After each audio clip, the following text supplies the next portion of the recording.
Hoy vamos a hablar de una figura absolutamente fascinante, Carl Sagan. Para mucha gente su nombre es sinónimo de las estrellas, de la curiosidad, de esa sensación de asombro al mirar el cielo nocturno. Y es que fue científico, por supuesto, pero fue mucho más. Fue un poeta del cosmos y, sobre todo, un auténtico embajador del planeta Tierra. Y es que no hay mejor forma de empezar que con esta frase. Es la mítica apertura de su serie Cosmos y lo resume todo a la perfección. No es solo una frase bonita, es una invitación a mirar el universo no con miedo, sino sintiendo que formamos parte de él. Es una declaración de pertenencia. Pero bueno, ¿de dónde sale toda esta pasión por contar las estrellas? Para entender al Carl Sagan, comunicador al que todos conocemos, primero tenemos que viajar un poco en el tiempo a su infancia en Brooklyn, para conocer al niño que no paraba de mirar hacia arriba. Y aquí tenemos un momento que literalmente le cambió la vida. Imagínense, con apenas 4 o 5 años, sus padres lo llevan a la Exposición Universal. Aquello no era una simple feria, era una ventana abierta de par en par a un futuro que parecía de ciencia ficción, una demostración de todo lo que la humanidad podía llegar a ser. Él mismo lo dijo. De repente se dio cuenta de que el mundo contenía maravillas que ni siquiera había podido imaginar. Pensemos en el impacto que debió tener para un crío ver cómo el sonido se convertía en una onda en una pantalla. Estaba rodeado de inventos como la televisión y su imaginación, claro, se disparó. Y lo más curioso es cómo se fue formando su manera de pensar, porque sus padres eran como la noche y el día. De su madre, Rachel, sacó esa parte más rigurosa, analítica, la ambición. Y de su padre, Sam, que era un obrero textil, aprendió algo que es igual de importante, la capacidad de maravillarse, de hacer preguntas sin miedo a parecer tonto.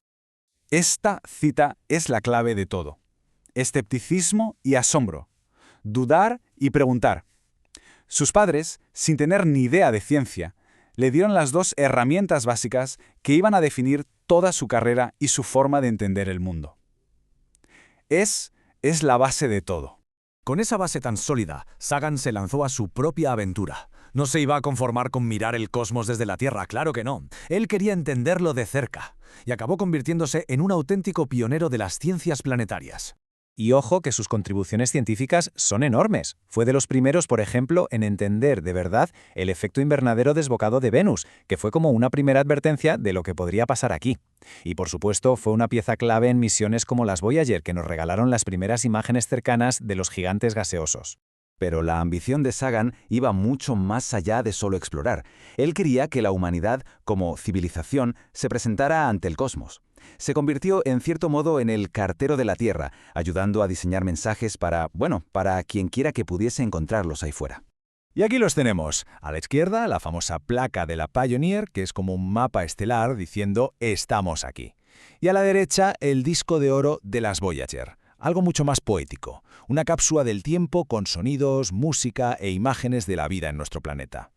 Lo increíble es que Sagan ayudó a decidir qué íbamos a contar sobre nosotros mismos a las estrellas.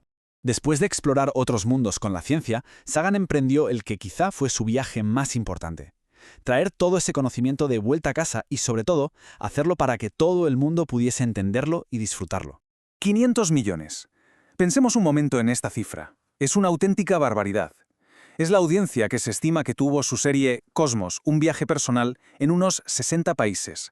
500 millones de personas invitadas a viajar por el universo desde el sofá de su casa. Esto cambió las reglas del juego de la divulgación para siempre. Es que la serie no era solo un documental para ver planetas bonitos. Tenía una misión muy clara.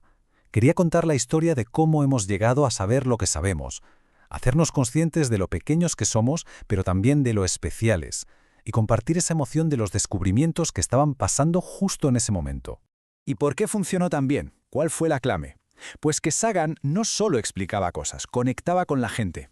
Podía hablarte de cuásares o de la evolución con un lenguaje que cualquiera entendía, pero sin perder ni una pizca de rigor y transmitiendo una pasión que se contagiaba. Pero la misión de Sagan no se quedaba solo en el asombro.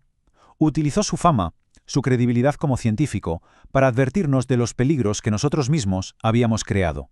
Se convirtió en una voz de la razón, en una época muy oscura.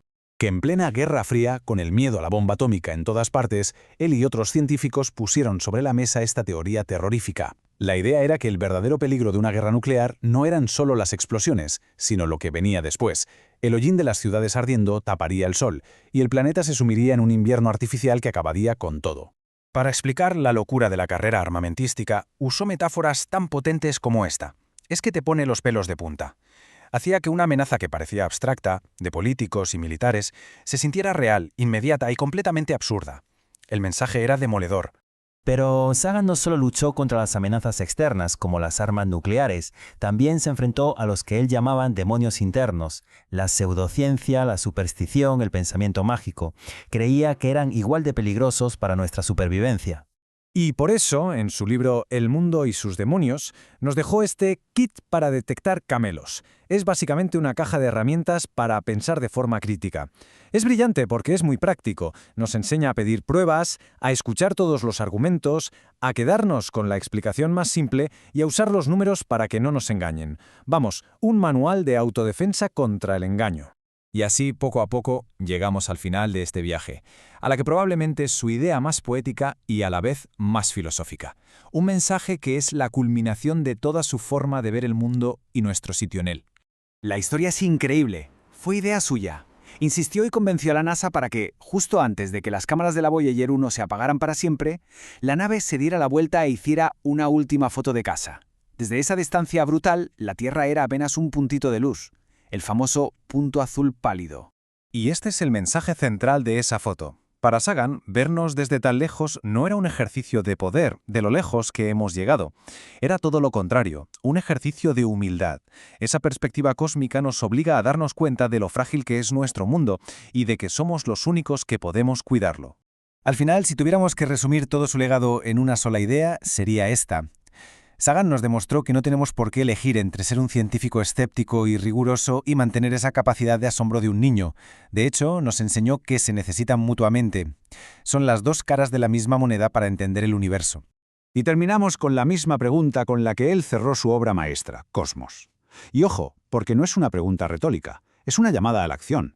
Es un recordatorio de que en este pequeño punto azul todos compartimos un mismo destino y tenemos la responsabilidad de decidir cuál será nuestro futuro. Una pregunta que, décadas después, resuena más fuerte y más urgente que nunca.